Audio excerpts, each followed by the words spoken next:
Welcome to. What was that? Welcome to the December edition of our blind tasting pack. We're going to taste wine number 1 today. Yeah. And so a little different than last month, we had somebody else choose the wine. So Adam and I are actually both going to taste them blind. We're going to ask each other questions about what we're perceiving in the wine so that we can try and determine what the wine is and hopefully help you determine what the wine is as well. Sounds fun. Okay, cool. Alright. So wine number 1, Is a white wine. it's a white wine. Yeah.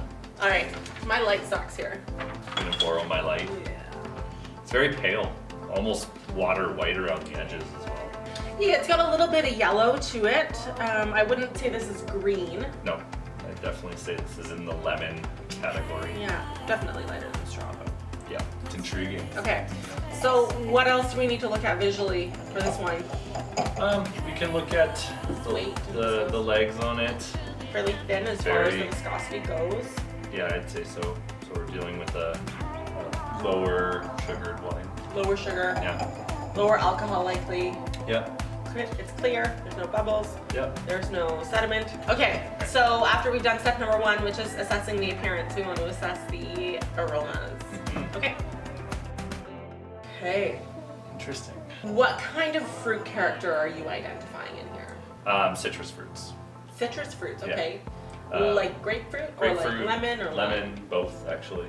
I don't know if I'd go to lime, but definitely the more pink and yellow grapefruit. Yeah, I totally agree with you. I also think there's a little bit of stone fruit, apricot, Yeah, maybe a little peach. less ripe stone fruit though. Yeah, not full tropical. It's a little peachy, yeah, a little peachy, a little bit apricot, but it's not the forward aromas. Mhm. So what's that telling you about the climate? So I'm not too sure yet. Not too sure. I'm not too sure yet. I think that it's ripe. I think the fruit is ripe. So it could mean that it's a moderate climate is where I'm going here. Okay. I don't think it's cool climate. I'm not really getting Granny Smith apple and lime. Right? I don't think it's a hot climate because I'm not getting tropical fruits, mango, Pineapple. etc. Yeah. For sure. Yeah, I'd agree with that. Right in the middle. Moderate. Yeah, the peachy note definitely helps. So Just a little bit of minerality as well, like a little bit of chalkiness, a little bit of wet stone Yeah. aromas. A little bit. My mind is already going one place. How about you? Same. Yeah? Yeah. Okay. That happens when you do this a lot. I mean, I could be wrong though, and that this early in the game, having your mind go one place can be Yeah, you have to negative, you have to actually. listen to everything, right? You Yeah. can't just go ahead and Before be you like, jump oh, to that's what it is. conclusions. But So, what kind of wines can we eliminate based on not having green in there? I'd say Sauvignon Blanc for sure. Okay, That's definitely one that I wouldn't. That generally has green. right. What about like the Italian style Pinot Grigio? Do you think we can eliminate that as well?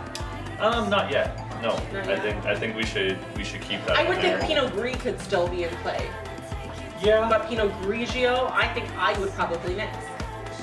Okay. Well, So put that on a maybe list. that's a maybe, yeah, for sure. Because depending on where it comes from, it's very clear.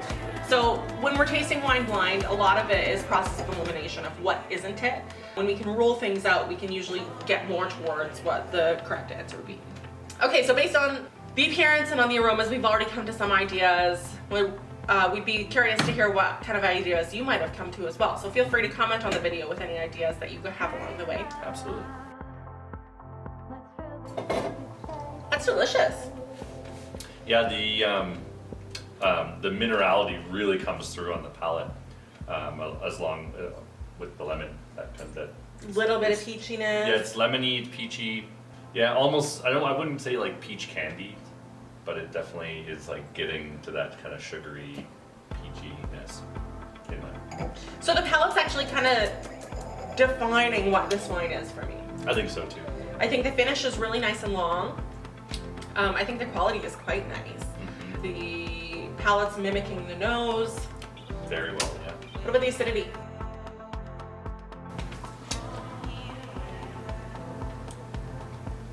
I'd say I wouldn't. Well, maybe it's high. Just below Medium. medium plus. I'd say. I don't even think plus. Mm, it's hard. I don't It's a think hard plus one. at all. No, No? I think medium. Could be your toothpaste. Could be my toothpaste, yeah. It's ideal to taste early morning. It's also ideal that you don't have toothpaste residual in your mouth. Okay, acidity is a medium. What does it tell us about the climate? Climate is, as we predicted before, so it's a moderate climate. It's not cool, it's not too hot, it's not giving us that too much acid or too little, which is kind of where, if it was a cooler climate, we'd have a lot of a bigger of an acid. And a hot climate, there'd be a lot less. So I think this is right bang in the center, so it's perfect for what this wine should be.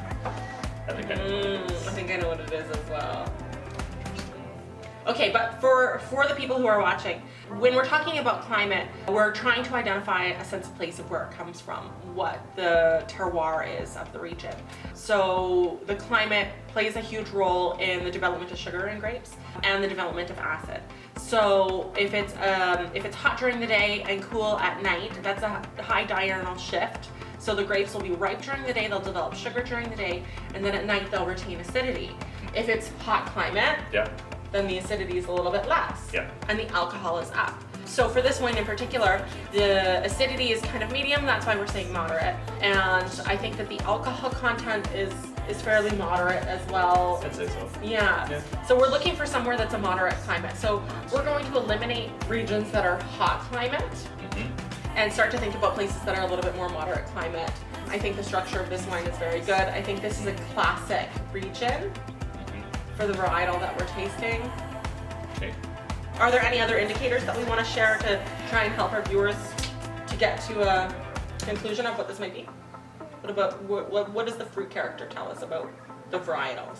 Well, because we're kind of in that citrus range, we're not going to be, and there's no malolactic on this. So I mean, Chardonnay is done for me. That's out. Just because there's nothing that's creamy about it at all. But not all Chardonnay goes through malolactic fermentation. No, I know. I'm just saying. Okay. So you think Chardonnay's out, eh? Yeah. Okay. Interesting. Okay, so Chardonnay can have some stone fruit character and can have some more ripe kind of character as well, like ripe tropical fruits, passion fruit, and that's why Adam's ruling it out, I think. I personally am not ruling out Chardonnay. This is the fun part about wines. You get to talk with other people. Maybe bounce ideas off. And Yeah. You come to a conclusion almost together. Shall we see what it is? I'm nervous now. I think we're ready to see what it is. I think this is a Chablis. Chablis. I do, yeah. I think this is a Chablis. I think that the mineral character and the stone fruit guides me to being a Chablis. I think that this is a very good quality. Or actually, you know what? No, I don't think it's a Chablis. Oh. No, I don't. Yeah, it could be a Chablis, but I think it's a white Burgundy. What do you think it is? I actually am leaning to the Italian Pinot Grigio side. Are you? For me, I don't think it has enough weight in it to actually be a Chardonnay. I don't know. I'm My number 2 guess would have been Vermentino Yeah, that could be it as well. because of the But peachiness. Yeah, I'm definitely sticking with the Italian. It's just the That moderate flavor, climate. the flavor profile that I'm getting is kind of telling me it's Italian. Pinot Grigio just based on the color and the flavor profile. Well, let's find out. Shall we reveal? Yeah. Whoa! Get out of here. Wow. I'm Okay. very interested. That's really interesting. Very Chenin Blanc and Viognier blend. cool. Moderate alcohol, 12.5%. So Yeah. we were right about that. Yeah, and I mean Viognier is kind of the same structure and flavor profile as Chardonnay, so you were Stone fruit, entirely wrong. right? And the Chenin is kind of reflective of a Pinot Grigio. Is it? In a way. Is it? In a moderate climate, it is. Anyways, from California. So It's a great wine. Yeah, no, this really surprised me. I think this shows really nice value. Absolutely. Yes. Extraordinary value. I would say this is a little bit more of a difficult guesser. 100%. Yeah, this is a tough one. Yeah, this is a So I hope everyone did better than we did. That's what I hope. Yeah. Okay. Wow. All right. Well, that was wine 1, and I'm looking forward to tasting wine number 2. Yeah, pretty quick here. Yeah. Yeah.